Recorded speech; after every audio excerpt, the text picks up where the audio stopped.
Ja som dosť prekvapený a srdečne vítam tú snahu od pána generálneho riaditeľa Ondreja Šota, že ponúkol túto spoluprácu s vidieckými a s národnostnými divadlami na Slovensku. Nejaká spolupráca už bola aj doteraz, ale to bolo veľmi, ako mám nazvať, improvizované.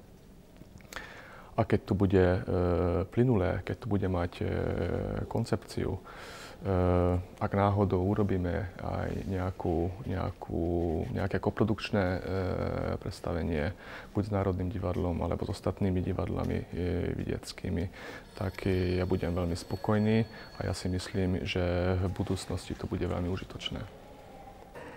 Do roku 95.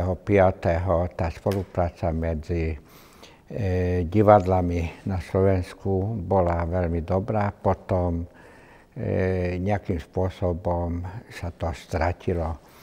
Od roku 1999 tie divadlá patrili niektoré pod Ministerstvo kultúry, niektoré pod samosprávne kraje a niektoré skoro zanikli. Ja si myslím, že keby tá spolupráca bola obnovená, tak pre nás by to bol veľmi, veľmi veľký prínos.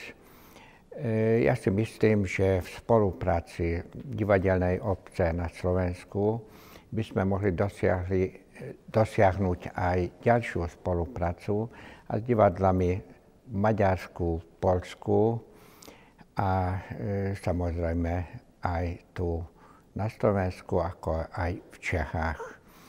To je veľmi veľká vec, veď v tej Vyšehradskej štvorky by sme mali tiež spolupracovať. Ja si myslím, že už v veľmi krátkej dobe, čiže v nasledujúcich mesiacoch, je možné vyvinúť tú spoluprácu na vyššej úrovni. Už sme hovorili aj s pánom generálnym riaditeľom o tom, že Národné divadlo by mohol spolupracovať v Košiciach s nami, veď budeme mať festival už 7-krát národov a národností v novembri tohto roku. A ja si myslím, že aj naše divadlo by mohli uvidieť bratislavskí diváci. Slovenské národné divadlo naďalej pokračuje v tej základnej koncepcii, ktorá dostala zelenú, a tá koncepcia je o spolupráci všetkých slovenských divadiel, aj nielen regionálnych, ale aj národnostných divadiel, ako Ukrajinského divadla, Maďarského divadla v Košiciach Thália a Maďarského divadla v Komárne, Jokejeho divadla v Komárne.